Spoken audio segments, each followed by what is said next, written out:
côté-ci de la scène, avec, on est sur un coteau, hein, vous avez vu, il y a le plateau. De ce côté-ci de la scène, il y a l'auteur du film qu'on vient voir, qui n'a pas de couteau.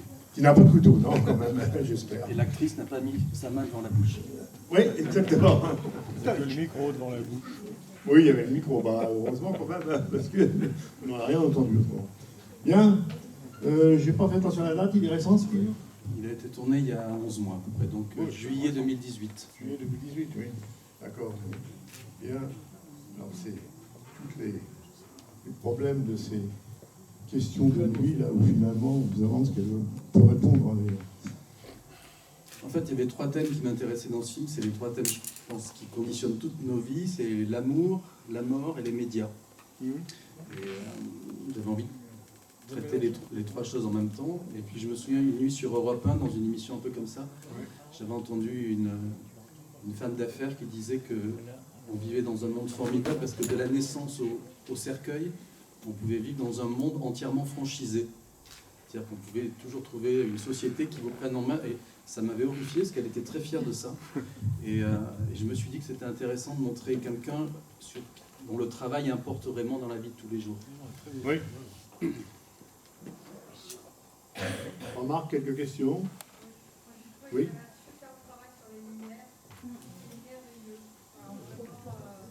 Oui, effectivement. Merci beaucoup. Sophie Cadet, qui a fait la lumière de ce film, a déjà travaillé sur des longs métrages. Elle n'en a jamais éclairé elle-même, elle a travaillé pour un cinéaste qui s'appelle Yann Kounen, et elle fait des documentaires sur Arte.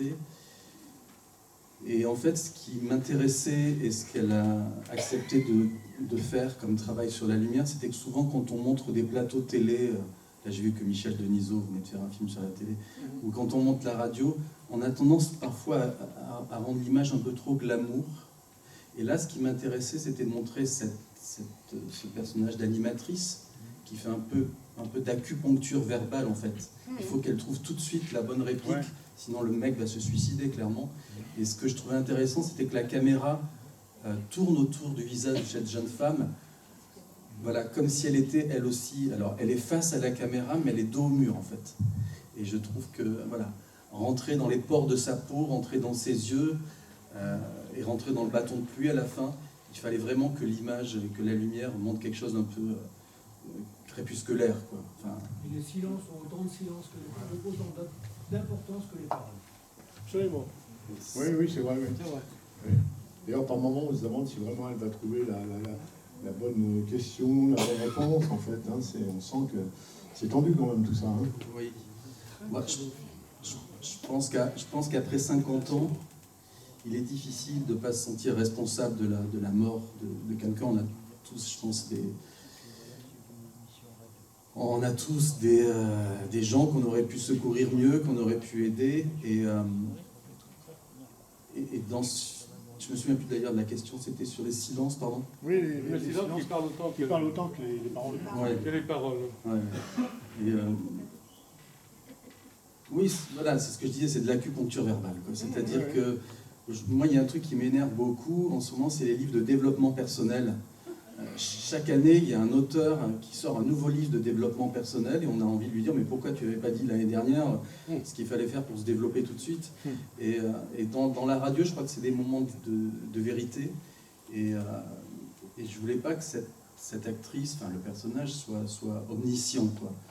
Et donc qu'elle hésite vraiment. Alors c'est pour ça qu'au début, elle quitte son mec, elle s'apprête à le quitter. Et puis en fait, je ne sais pas si c'est très clair dans le film, c'est une erreur de ma part.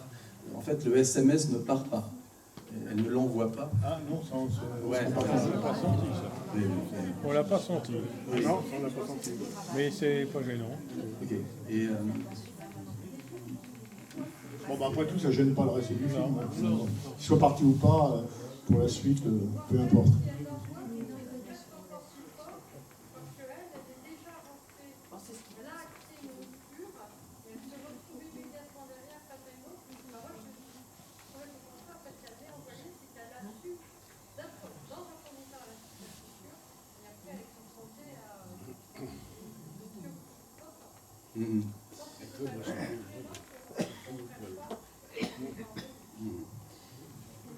Bon, puis c'est la pleine lune, c'est-à-dire que on a tous des rapports, j'imagine, avec la pleine lune, mais j'avais lu il y a 5-6 ans, enfin j'essaye toujours de noter, pas forcément par écrit, mais et qu'effectivement il y avait le directeur d'un hôpital à Gênes, en Italie, qui disait que le taux d'accouchement était 30% supérieur par la nuit de pleine lune, et donc ce qui m'intéressait, c'était aussi de montrer ça dans un rapport cosmique, et donc effectivement les silences. Quand on est sur une terrasse, la nuit, on est face à l'autre, presque à l'au-delà. Oui. Attends. Il y a Marlama Sylvain en premier, simplement, c'est pas... Oui, allez-y, vas-y. Je voulais te dire à l'instant que vous aviez noté cette histoire de naissance multipliée par X. Vous y avez pensé pendant combien de temps à ce film complètement remarquable avant de vous y lancer? Alors, il y a 10 ans, j'avais écrit un scénario qui se passait vraiment dans une agence de voyage et où le directeur d'une agence de voyage recevait une lettre d'un faire-part de décès. Et donc, on le voyait, donc on était dans l'agence de voyage. J'ai pas pu faire ce film pour X raisons, j'en ai fait d'autres. Et puis l'idée m'est revenue il y a 1 an et demi, 2 ans, je ne sais pas pourquoi.